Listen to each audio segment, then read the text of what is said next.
Hola colegas y bienvenido. Es un gusto tener nuestra siguiente sesión en nuestra serie de webinar. Es nuestro segundo año de los webinars en nuestras series de Red de Aprendizaje, Bosques, Carbono y Clima de América Latina. El siguiente, por favor. Y aquí es nuestra sesión 4, toma de decisiones y uso de la tierra en Colombia. Tenemos aquí el flyer, el informe para todo el series. Entonces, ustedes pueden ver, tenemos una sesión más en monitoreo y mediciones en junio. Pero tenemos 3 sesiones en el pasado y tenemos las grabaciones para las sesiones en nuestro sitio del web. Entonces, ustedes, si hay interés, ustedes pueden registrar para el sesión 5 ahora en nuestro sitio de web y podemos compartir este enlace. Y Ciro, el siguiente, por favor.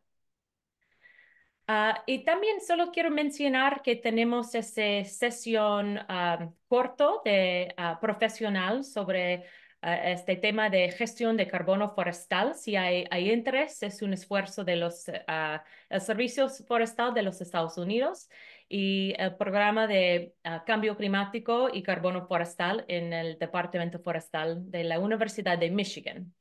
Entonces, también podemos compartir un enlace allá y siempre estamos encontrando oportunidades para ofrecer este curso a profesionales en diferentes países en Latinoamérica. Entonces, sería un gusto conocer de su interés en este curso para el futuro. Y el siguiente, Ciro. Y como he mencionado, tenemos recursos sobre esta serie de webinar. Ah, eh, entonces, las sesiones, tenemos grabaciones de todas las sesiones. También tenemos láminas en un PDF y también tenemos enlaces a los papers o artículos mencionados en las presentaciones también. Entonces es un recurso para esta información y tenemos las series de multidisciplinarios sobre los temas con conexiones y cambio climático y carbono. Entonces podemos compartir este enlace para su información también. Y el siguiente, Ciro. Pero para hoy día es un gusto mudar a un enfoque a nuestros ponentes. Y tenemos una sesión súper interesante hoy día con nuestros ponentes Liliana Racamán Mejía y Jessica López sobre toma de decisiones, sobre uso de la tierra, resultados y influencias en mitigación y adaptación. En esta sesión exploramos cómo las presiones económicas y sociales impulsan el cambio en el uso de la tierra y cómo las múltiples escalas de toma de decisiones influyen en el pasaje y, a su vez, en la mitigación y adaptación al clima. Aprenderemos sobre 2 análisis de Colombia con presentaciones y luego una discusión con nuestros expertos. Para empezar, vamos a tener, perdón, yo tengo un prompt de Zoom aquí sobre mi idioma. No sé si hay necesitamos closed captioning, pero aquí, ok. Entonces, para empezar, vamos a empezar con Jessica. Ella es una bióloga ambiental y canadita de doctorado en ciencias ambientales en Suecia. Tiene una extensa experiencia en los sectores público y privado en temas de manejo sostenible de recursos, análisis científico normativos sobre biodiversidad y servicios ecosistémicos, con un enfoque de pensamiento sistémico y sistemas de información geográfica. Ella va a tener su presentación sobre Amazonia en crisis, revelando de deforestación sin precedentes en la Amazonia colombiana. Después vamos a escuchar de Liliana. Ella es una ecóloga con un máster en recursos hidrobiológicos continentales Ella es una especialista en gerencia de proyectos y un doctorado en ciencias ambientales de la Universidad del Cauca. Ella va a presentar un piloto desarrollado en las cuencas del municipio de Popoyan, en el departamento de Cauca, Colombia. En el desarrollo de la presentación se destaca el proceso de planificación del uso del suelo para toma de decisiones en medidas de adaptación a la variabilidad climática. Entonces, vamos a empezar con Jessica y después tenemos nuestra presentación de Liliana y después una conversación juntos. Entonces, Jessica, por favor, compartir sus láminas y empezamos. Listo, muchas gracias. Aquí ya voy a compartir. Espero ya todos puedan ver la presentación. ¿Me puedes confirmar, Lawrence, si ya puedes ver la presentación? Sí, perfecto. Muchas gracias. Bueno, primero que todo, muchas gracias por estar aquí. Muchas gracias a todos los participantes. Mi nombre es Jessica López. Soy candidata a doctorado de la Universidad de Lund. Soy parte de la agenda de graduación sobre Agenda 2030, entonces tratamos de hacer una investigación multidisciplinaria y multicapas sobre los conflictos que hay entre ciertos objetivos de desarrollo sostenible desde la perspectiva de casos específicos como en este caso la Amazonía colombiana. Entonces hoy les voy a hablar sobre los conflictos de uso de tierra muy enfocado hacia el arco de deforestación y uno de los motores de deforestación más alarmantes y acelerados que se ha establecido en los últimos años, que es la ganadería expansiva. Así que un poquito para hablar sobre mi perfil de investigación, como para contextualizarles dónde estamos. Como mencioné, la deforestación en la Amazonía colombiana por muchos años, pero efectivamente a partir del 2016, cuando se firmó la paz, el acuerdo de paz entre las guerrillas y el gobierno nacional, ha habido una deforestación, unas tasas de deforestación aceleradísimas y han sido muy persistentes. Entonces yo me enfoco bastante sobre cómo empezar a comprender esta pérdida de cubierta forestal, también qué links y qué enlaces hay con la degradación del suelo, qué implicaciones tiene esto en la biodiversidad, en la pérdida de biodiversidad, cómo se conectan este tipo de efectos también con la seguridad alimentaria y la disminución de la productividad agrícola en las fronteras agrícolas que están cercanas a la Amazonía, con diferenciación a zonas que están aisladas dentro de los bosques primarios.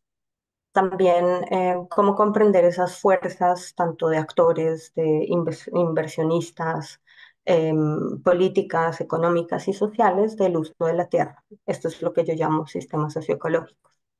Cómo esos actores en la gestión del uso del suelo han marcado ciertas pautas, ciertos momentos cruciales para que la dinámica del paisaje como tal y la dinámica del uso de la tierra cambie y varíe y sea dinámica. Esas interacciones son evaluadas desde mi punto de vista como un sistema complejo entre relaciones humanos-naturaleza. No se pueden separar, la naturaleza no se puede analizar por sí sola y la participación humana tampoco, tienen que andar juntas. Y finalmente, pues la gobernación de la tierra, las políticas de uso de la tierra, cuáles son las aproximaciones de los gobiernos, tanto nacionales como regionales, en la manutención o en la sí, en la manera en cómo se manejan los recursos en mediano, corto y largo plazo. Y ante todo, un fuerte enfoque de mi investigación tiene que ver con no solo el uso de la tierra, sino con la fragilidad de la conectividad estructural y ecológica de este tipo de bosques, que se ve obviamente un poquito más ignorada en el sentido de que no es tan fácil de comprender, pero que juega un papel importantísimo tanto en la agricultura como en los regímenes hidrológicos y en el cambio climático, tanto del bioma amazónico como el clima mundial. Entonces, primordialmente, el debate de la ganadería se ha centrado mucho globalmente en cómo aumentar esa manera sostenible, cómo poner al ganado como producto sostenible con prácticas sostenibles, amigables con el ambiente, cómo se puede hacer ese balance que mucha gente busca entre una práctica económicamente muy exigente a comparación con lo que tiene que ver con el uso de recursos. Esto es en generalidades.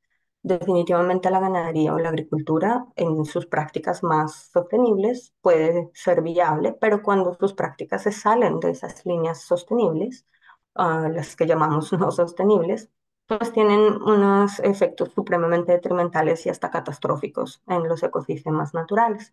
Entonces, la Agenda 2030 para el Desarrollo Sostenible ha enfatizado muchísimo en cómo esa producción sostenible se debe mejorar y cómo se le puede aportar al sector, ante todo agricultural, pero específicamente en mi caso ganadero, para poder navegar en qué cambios o qué horizontes tienen que aproximar.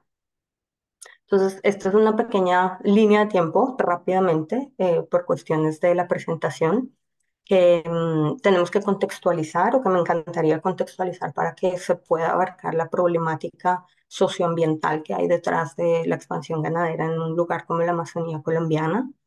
Más o menos a partir de de los mediados de los 60, las Fuerzas Armadas Revolucionarias, las FARC, fueron los que empezaron a buscar una reforma agraria, empezaron unos ciclos de colonización a pasar allí eh, por cuestiones de uso de tierra y de prácticamente condiciones climáticas perfectas. La llegada de la coca se intensificó y pues empezaron a establecerse muchos caseríos, muchas migraciones. Ya en los 70 esto se empezó a convertir en un problema y el Banco Mundial incentivó al gobierno nacional para empezar programas agrícolas de desarrollo ganadero como una salida de la expansión desacelerada de la coca, la producción de la coca para proveer a a la producción de la cocaína en esta zona del país. Entre los 70 y en los 90 muchas cosas pasaron, pero lo que quiero enfatizar aquí es que muchísimos procesos de colonización y olas gigantes de migración debidas al conflicto armado interno ocurrieron en esta zona y aquí apareció el paramilitarismo entre comillas, a grosso modo, un recuento histórico muy generalizado. Pero entonces aquí se establecieron unas nuevas bonanzas de cultivos en donde las tierras amazónicas o los suelos andoamazónicos empezaron a ser utilizados solo y exclusivamente para la expansión de la coca y el establecimiento de la ganadería. Aquí cuando hablamos de ganadería en Colombia, estamos hablando de ganadería de pastizal, no estamos hablando de ganadería como en Brasil, que es basada en cultivo de soya y fomentada por esa interacción. Es más pastizales, es braquiaria, que es una especie importada desde África, que se ha mejorado mucho en Sudamérica. Y ya desde los 90 hasta más o menos los 2000, pues esta bonanza ganadera se estableció en unas fronteras muy claras que ya les voy a mostrar y en otras zonas un poco más dispersas.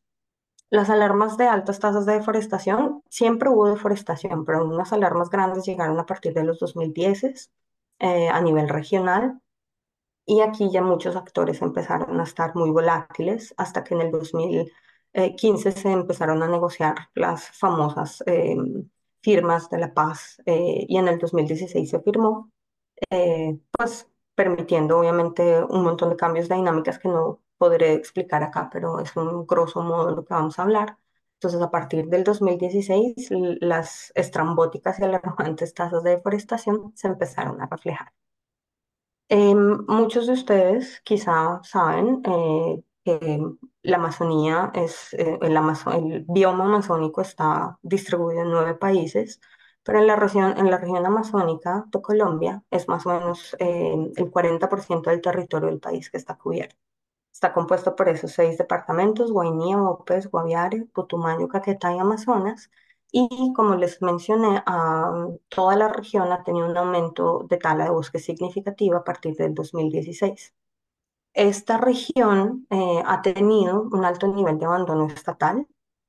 No necesariamente que no haya habido presencia estatal, pero ha habido mucha presencia estatal militarizada por muchos años y ha sufrido también una mala distribución de los recursos de financiación. Entonces es una zona no en el sentido de que está olvidada y nada funciona, sino que no ha llegado a conectarse a los poderes del país, que son Bogotá o que son otras regiones, y aquí hay una desconexión entre los flujos de comunicación. Entonces, esto ha desencadenado problemas sociales, económicos, ambientales, sociales primordialmente, con asesinato de líderes indígenas y líderes ambientales agrarios, económicos con mucha presencia continua de grupos armados, acaparamiento de tierras, específicamente mafias detrás de las actividades, pues, específicamente con el cultivo de coca. Y lamentablemente, pues deforestación causada por muchos factores a raíz del acaparamiento de tierras. Organizaciones como la Fundación para la Conservación y el Desarrollo Sostenible han hecho un trabajo arduo en monitorear a partir de los 2012, más o menos, todas las dinámicas de la praderización, expansión de la frontera agropecuaria, las hordas de colonización y migración que se han dado, cómo se ha disparado una construcción de obras de infraestructura, tanto legales como ilegales, y específicamente muchas malas prácticas de ganadería extensiva que se están no solo apropiando de la frontera agrícola, pero se están adentrando rapidísimamente a áreas protegidas, que son áreas con el énfasis de solo conservar la biodiversidad. La deforestación en la Amazonía colombiana es caracterizada por el arco noroccidental del bioma amazónico. Entonces es prácticamente toda la zona norte de la Amazonía que se conecta con los Andes en esa parte de Colombia. Y ustedes aquí ven la dinámica que más o menos entre 2012 y 2016 la deforestación estaba, entre comillas, estable. 2016 se disparó, más o menos hasta los años en que llegó el COVID, hubo un desenlace de muchas zonas de incendios forestales y muchas zonas de establecimiento de ganadería extensiva con malas prácticas de producción. Entonces, cambio de gobierno rápidamente, de un gobierno previo al que tenemos en el momento, donde siempre se mantuvo una ala derechista, ahora estamos más en una ala izquierdista. Ese cambio de gobierno también generó unos cambios, generó y obviamente impactó indirectamente la deforestación y los actores que pueden participar ahí. Entonces, más específicamente, ya esto es donde mi investigación hace el zoom, salta mucho a lo que llamamos el cinturón de transición andino-amazónico, que es un cinturón importantísimo en términos climáticos y en términos de biodiversidad. Aquí pasan muchas cosas, aquí hay muchas formas diversas de conflicto y paz. Esto generada por los actores presentes y esto genera directas consecuencias en la conectividad del paisaje. Durante el conflicto, pues hubo una baja tasa de deforestación debido a que las FARC aparecían como un controlador de la zona, pero como vuelvo a repetir, en la deforestación, las tasas de deforestación después de la firma de la paz se disparó y las consecuencias empezaron a verse a través de la fragmentación del cinturón de transición de arco amazónico.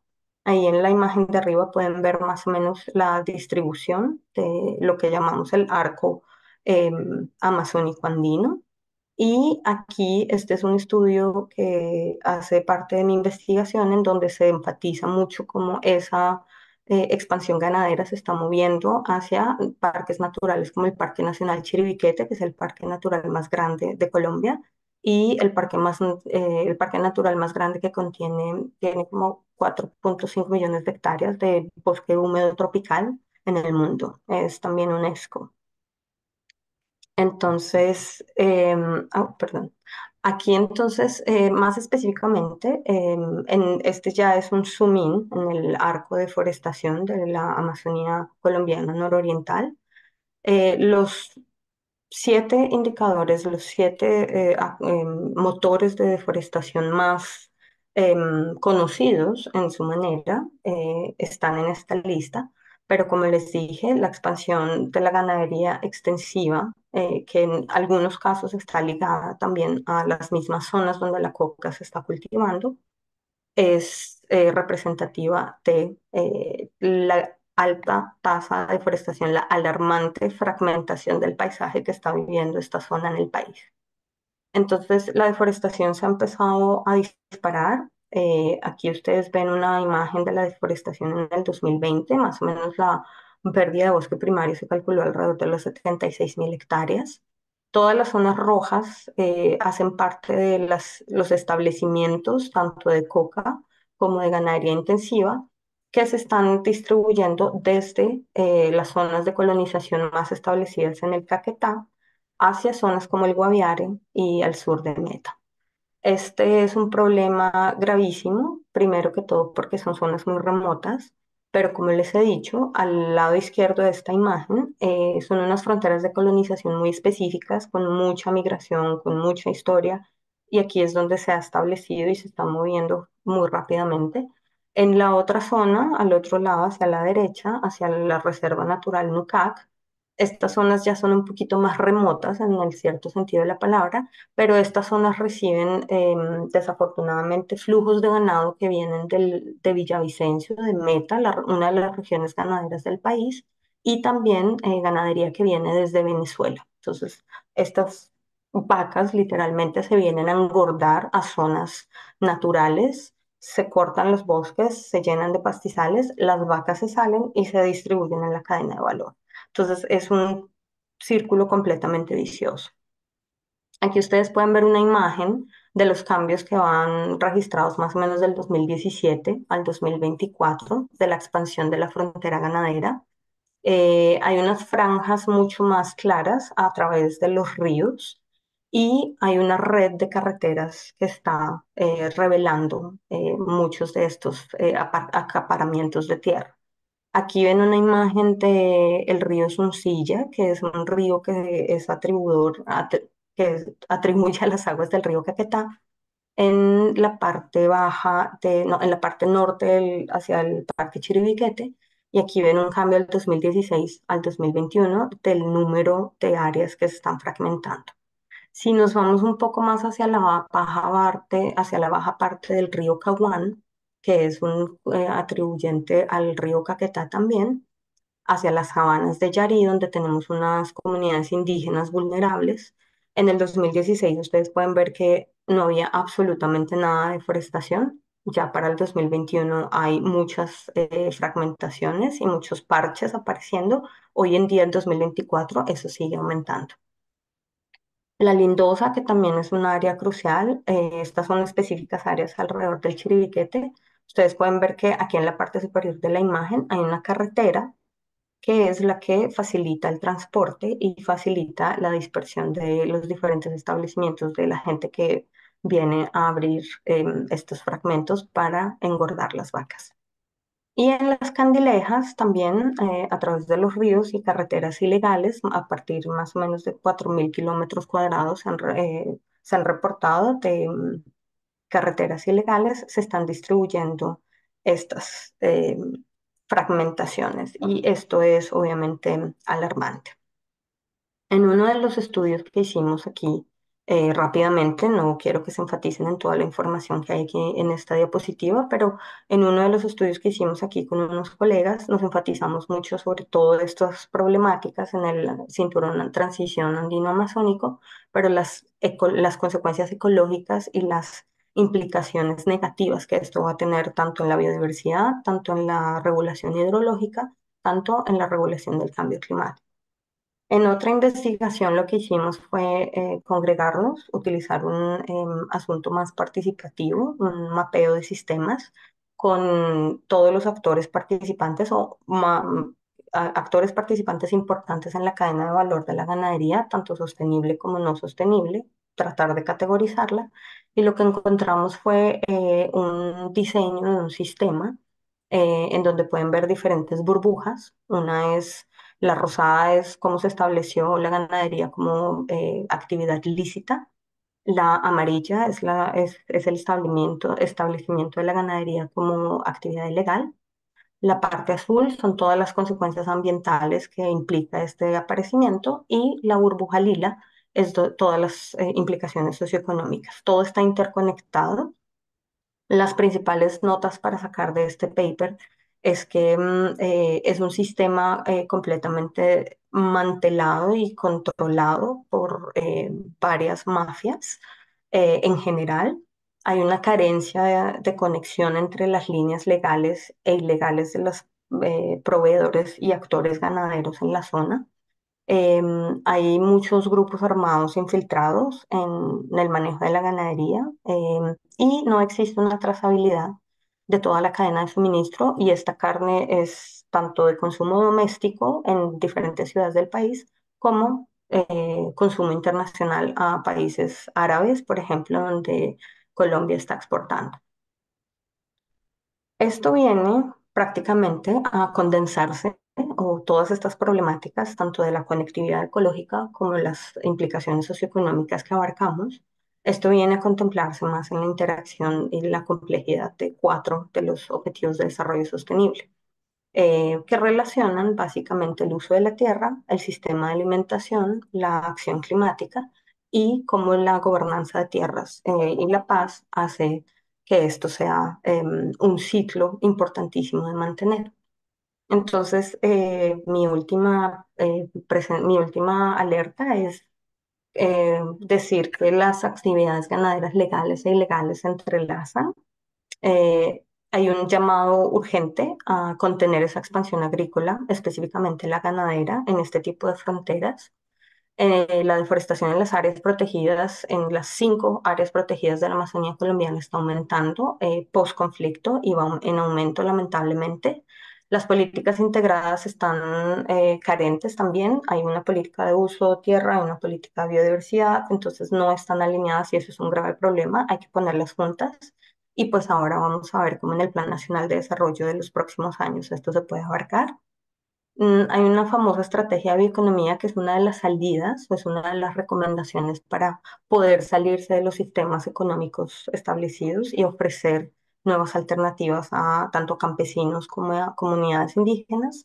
Y finalmente, hay algo que pues queda aquí como para que hablemos un poco más después de la presentación de Liliana Debate, cómo estamos abarcando nosotros los modelos integrativos entre conservación y producción en áreas como la Amazonía. Debemos producir, debemos conservar, podemos tenerlo junto.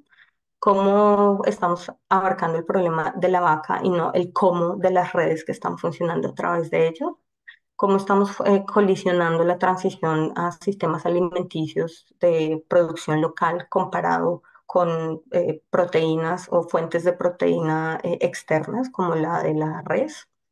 Hay un fracaso institucional generalizado o profundamente arraigado a la falta de financiación o a la falta de political willness, o dónde es que vemos este problema.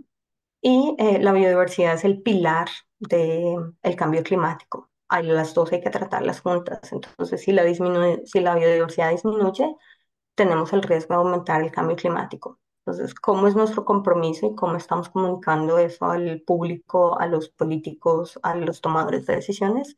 Y finalmente, eh, estamos produciendo alimentación para poner en juego la biodiversidad, o queremos proteger la biodiversidad para mantener un sistema alimentario diferente. Así que aquí dejo abierto una propuesta sobre la Amazonía que queremos, en cambiar los focos de deforestación de la Amazonía por focos de producción bioeconómica y de alimentación local. Esto podemos discutirlo y agradezco muchísimo por su atención y por el espacio. Gracias. Muchas gracias, Jessica. Súper interesante. Entonces, muchas gracias por eso. Y ahora vamos a hacer una transición a Liliana, pero yo quiero también mencionar que, por favor, para nuestros participantes, poner una cuestión, comentario en cualquier momento, para aumentar nuestra conversación después, la siguiente presentación. Pero adelante, Liliana, por favor. Bueno, buenas tardes. Bueno, tenemos un magnífico contraste de dos ecosistemas, como es el amazónico, y ahora vamos a poder analizar, eh, por favor, me dicen si estoy compartiendo pantalla. Aún no se ve.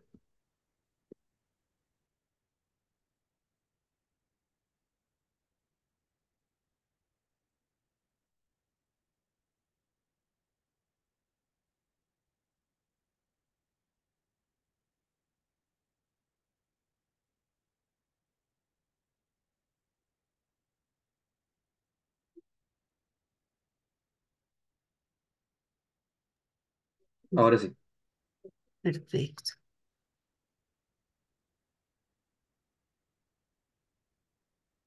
¿Está bien? Sí, faltaría ponerla. Ajá.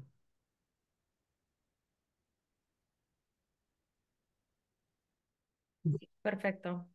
Muy bien. Bueno, es una experiencia que yo pienso que tiene un contraste muy interesante, como les dije, entre los ecosistemas, el amazónico y todo lo que tiene que influir, toda la diferencia también y encuentros con los ecosistemas de alta montaña. Yo les voy a presentar una experiencia en la que tuvimos en el ejercicio y en el desarrollo de todo el trabajo en las cuencas de abastecimiento de la capital del departamento del Cauca, y el análisis del enfoque, de un enfoque construido en el marco de la investigación del doctorado en ciencias ambientales de la Universidad del Cauca, el enfoque de mi investigación que fue sobre el manejo adaptativo del territorio. Entonces contrasto una realidad, unos componentes que interactúan, que permiten ver unos resultados muy interesantes, unas dinámicas y unos tensores de mucho cuidado, de mucho monitoreo y seguimiento, y que contrasta con una realidad de un socioecosistema típico de toda nuestra realidad andina. Mm, Estas zonas están ubicadas, tienen gran influencia en toda la cuenca alta del río Cauca.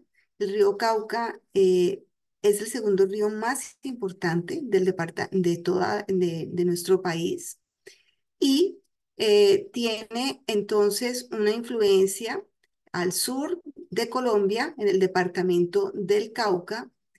eh, Esta es la ubicación de toda la cuenca alta del río Cauca, donde nacen los ríos más importantes del país con influencia en el macizo colombiano y de los macizos de páramos que permiten que aún tengamos una gran riqueza de regulación hídrica.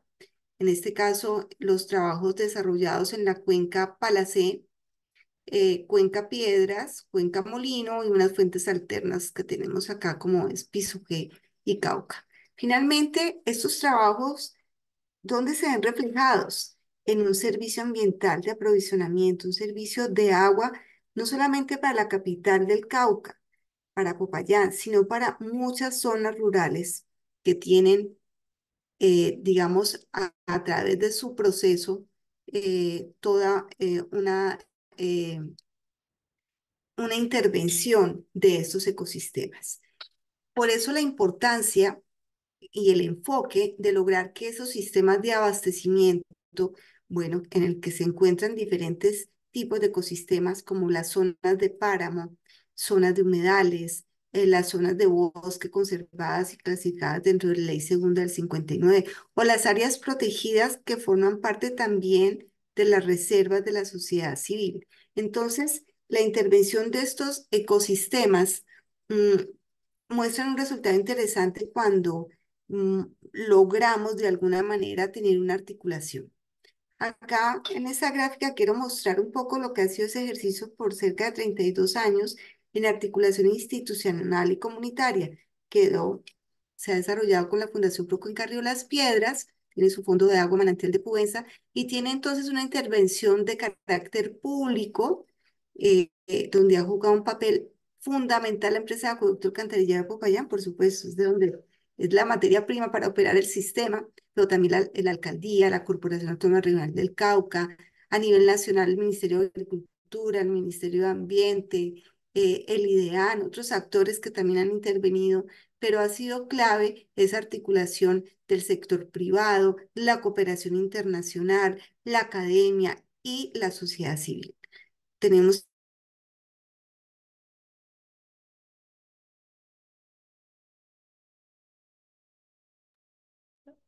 Oh, no. Esperamos un ratito. Se cortó.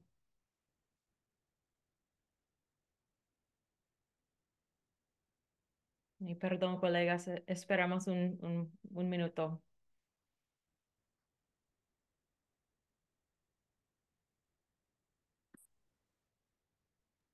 Ay, no sé qué pasó, Sí, sí, se cortó, pero ya podemos escuchar.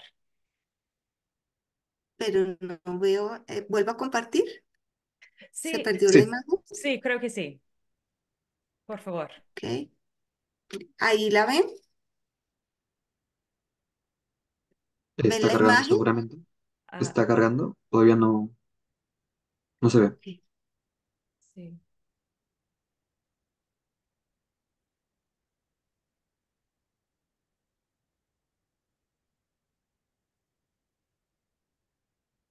¿Ya?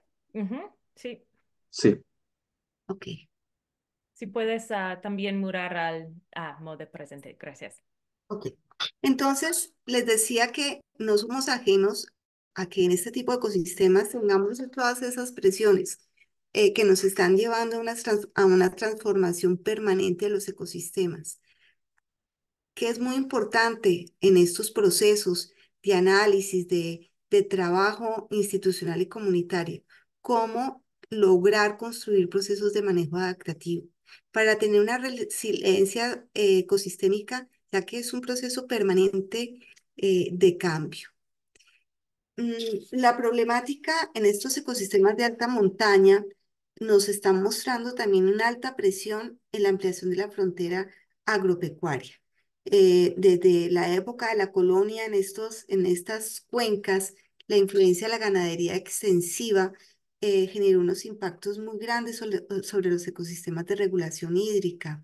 Los cultivos de papa, por ejemplo, de fresa en las zonas de páramo, la afectación de las turberas, toda esa afectación de la ampliación de la frontera agropecuaria de esos ciclos también desde los años 60, muy agudizada, muy fuerte en los años 80 y 90. Los conflictos por la tenencia de la tierra, que arrancaron también siendo muy marcados en estas regiones desde los años 70, se agudizaron mucho en los años 80 y en los años 90 ya empiezan a tener unos cambios, unas transformaciones, esas prácticas insostenibles, prácticamente las mismas prácticas de una actividad de ganadería sin ningún control o generando procesos de cultivos, contaminando las fuentes hídricas y los efectos de variabilidad climática. Eso llevó también entonces a crear todas unas líneas estratégicas de intervención. Sin duda, el pilar de todo el fortalecimiento de las capacidades comunitarias, la necesidad de hacer una planificación predial participativa, la conservación de esos ecosistemas estratégicos, pero nada de esto se puede realizar si previamente no tenemos esa dinámica de interacción de fortalecer los procesos sociales, involucrarlos en la planificación para así lograr la conservación de los ecosistemas y, por supuesto, generar la reconversión productiva, es decir, mejorar todos esos procesos productivos que permiten que las economías locales y la gente pueda responder a la sostenibilidad de la conservación. Uno de los medios que estamos explorando aún mucho en el país es el pago por servicios ambientales. Esos componentes claves de la intervención del socioecosistema y sus interacciones juegan un papel fundamental la cosmovisión de los actores. No es lo mismo la visión que tiene una comunidad indígena de la comunidad campesina, del sector privado, de las instituciones. Todo eso genera un cambio grandísimo en cómo abordar el ecosistema, cómo abordar el territorio, el tener en cuenta que en las zonas hay un conocimiento enorme sobre todos estos procesos de transformación, pero también de conservación. Por lo tanto, ese encuentro del conocimiento endógeno y científico es fundamental para la planificación, gestión y manejo, y las políticas internas y externas, que son dinámicas en los territorios, constantemente nos están afectando y la toma de decisiones. La resiliencia, entonces, del socioecosistema va a ser clave para que de esta manera se pueda trabajar en los procesos de conservación, en la gestión de conservar los servicios ecosistémicos y por ende los servicios ambientales, en mejorar las prácticas de adaptación y en construir una cogestión adaptativa. La gobernanza que permita la concertación de los acuerdos, la resolución de conflictos, la construcción de confianza y el fortalecimiento organizativo. Voy a hacer mucho énfasis en dos temas, en lo que permite la concertación de acuerdos y la construcción de confianza. Eso nos lleva a poder desarrollar buenas prácticas en los territorios, en abordar la gestión del riesgo y en trabajar mucho en el seguimiento y en el monitoreo. Pero estos procesos de intervención aplicados nos dieron muy buenos resultados con todo el proceso de identificar con qué actores están en el territorio, toda esa línea base, esos componentes de análisis de reordenar, el focalizar la participación, el poder determinar cuáles son esos ecosistemas estratégicos y priorizar sus zonas de intervención, en tener esas caracterizaciones, tanto de los biofísicos como sociales, todos los procesos de concertación, el establecer esas metas de preservar, restaurar, rehabilitar y reconvertir y hacer el monitoreo, que es el que nos está mostrando esos cambios. Algo que es fundamental también es cuando el trabajo parte con la familia en la familia, en la parcela. Nosotros, según el sitio, se puede denominar de diferentes maneras, pero la parcela familiar, la finca familiar, el terreno familiar que permite, esa familia tiene una interacción con unos actores sociales de un territorio, tiene una visión de ese territorio, tiene una interculturalidad. Entonces hay que implementar de abajo hacia arriba para que ese enfoque del socioecosistema realmente le permita a uno hacer un reordenamiento del uso del suelo. Acá la participación social que les mencionaba, comunidades indígenas, campesinas, propietarios independientes, todo eso nos lleva a grandes encuentros, aciertos, desaciertos, conflictos, tensiones, pero finalmente esos encuentros, esos acuerdos, esa resolución de conflictos nos llevan a impactar todos los temas de biodiversidad y de regulación hídrica. Es así como todo está interactuando permanentemente, todo es dinámico, todo está cambiando. A veces usted logra recuperar un sector y ese sector luego es impactado por otro tipo de tensores, pero el tener claro los objetivos hacia dónde va dirigido nuestro proceso, al lograr que ese tipo de conflictos como es la tenencia de la tierra, poder analizar quiénes participan del conflicto, cuáles son los acuerdos que se pueden lograr, cómo avanzamos en la resolución de la gestión para que se pueda entonces solucionar la problemática. Nos llevó a que pudiéramos tener un proceso muy interesante de resolución de conflictos de tenencia de tierra.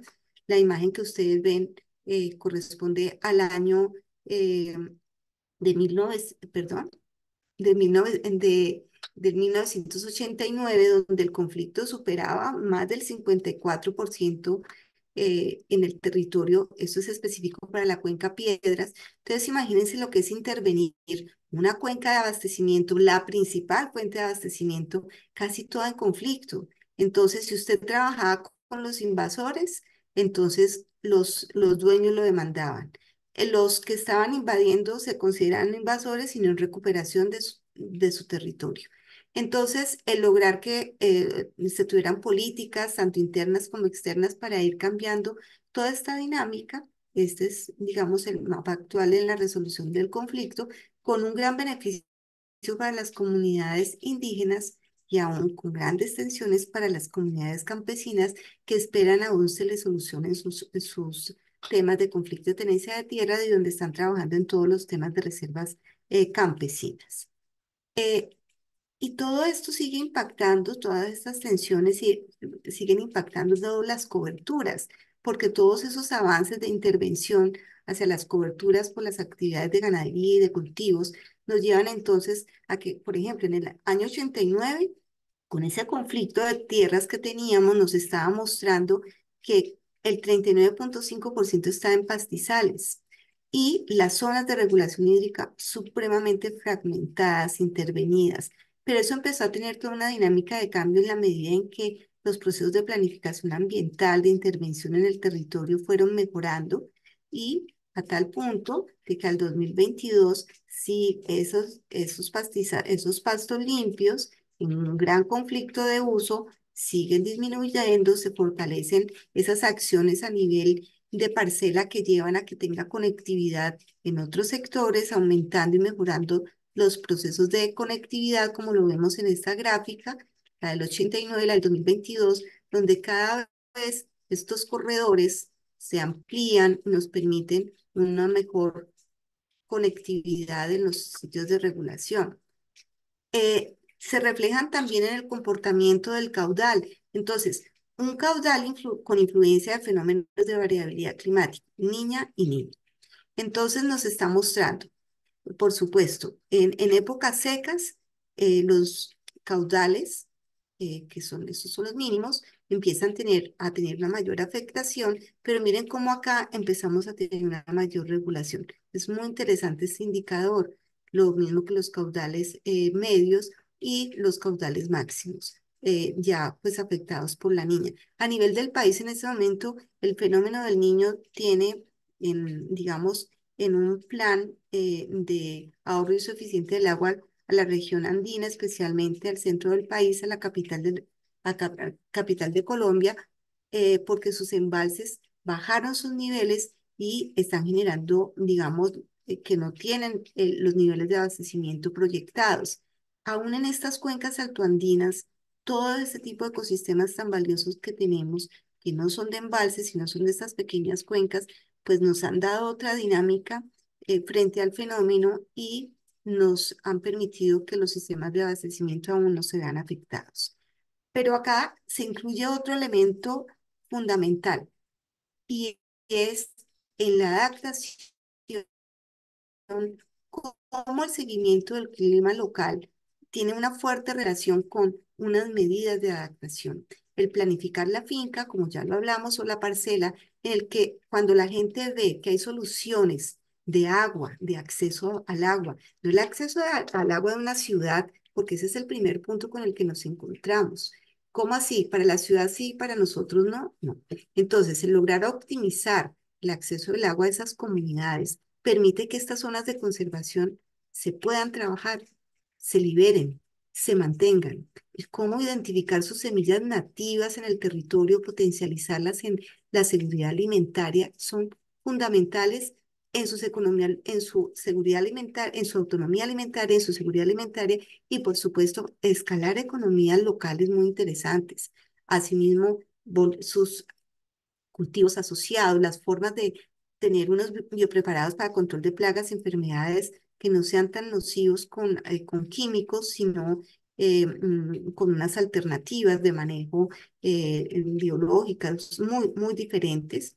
El darle un manejo a la ganadería con alternativas de planificación, rotando potreros, cercas eléctricas, bebederos ecológicos, estableciendo sus sistemas silvopastoriles unido a algo que es la red de monitoreo climático y es cómo enseñarle a la gente a entender que su territorio tiene unas condiciones de variabilidad y a entender cuánto llueve en su territorio. Si estamos en un fenómeno de variabilidad de niña, pues cuánto está lloviendo y cómo me está afectando. Si es un fenómeno de variabilidad de niño, que tanto se disminuyeron las lluvias y cómo las temperaturas están teniendo una variación. Entonces hubo unos resultados muy significativos de lograr establecer unas estaciones de monitoreo agroclimático participativos con las comunidades, 37 estaciones de monitoreo, con información también que aporta, aparte, pues el IDEAN, el propio acueducto que tiene sus estaciones y también de la Universidad del Cauca. Eso va unido a unos temas de discusión. Parten de un acuerdo de los acuerdos de París, en el que el gobierno nacional se compromete a trabajar unas mesas técnicas climáticas. Yo le aumento agroclimáticas participativas porque ese fue el enfoque que en el territorio le dimos, en el que fuimos los pilotos de ese proceso, de ese conocimiento, que permitió entonces una participación institucional y comunitaria muy fuerte para analizar cómo se estaba comportando el clima regional, mejor gestión para los temas de riesgo. Y es así como a la fecha hay un proyecto muy interesante que escogió como zona piloto esta región de las cuencas de abastecimiento, que es el proyecto en Andes. Es un proyecto trinacional que se está ejecutando también en Chile y Perú. Y uno de los enfoques es ese fortalecimiento de esas redes comunitarias para tomar decisiones oportunas, traer las informaciones de los institutos nacionales de una manera mucho más didáctica, más entendible para las comunidades, esos pronósticos que ellos los entiendan, tomar entonces iniciativas que permitan gestionar la información, tomar las decisiones, la resiliencia del sector agropecuario, la adaptación al cambio climático y la gestión del riesgo y sobre todo ese fortalecimiento de capacidades. Actualmente ese proyecto en Andes tiene 2 mesas internacionales con Perú y Chile, hay una mesa nacional, hay 20 territoriales y hay una mesa y se trabaja aún las comunitarias. La importancia de esos intercambios de conocimiento, de aprendizaje, hay esos encuentros de lo endógeno, es decir, de lo que saben las comunidades, las instituciones, grupos externos con los que compartimos mucha información y procesos que quedaron.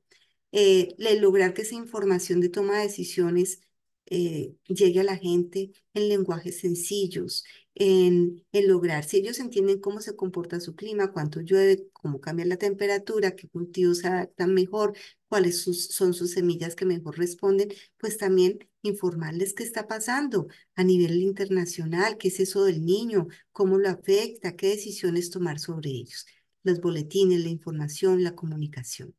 La sostenibilidad y la conservación a la escala predial del territorio, entonces, con toda la influencia de la gobernanza, sin duda son claves para que haya sostenibilidad si se siguen trabajando esos procesos de reconversión productiva, de conservación, de rehabilitación, si se fortalecen las economías locales, si hay un monitoreo, unos indicadores de monitoreo claves que nos muestren que efectivamente esas coberturas están disminuyendo, están aumentando, donde tienen más tensión, por qué tienen tensión, por qué se perdieron o todo lo contrario, donde se han mantenido, donde empezaron a tener cambios interesantes en la conectividad, el monitoreo climático, la red climática operada por las comunidades en los sistemas regionales de esos territorios nacionales y con los apoyos ahora del IDEAN y la Organización Meteorológica Mundial con el proyecto en Andes.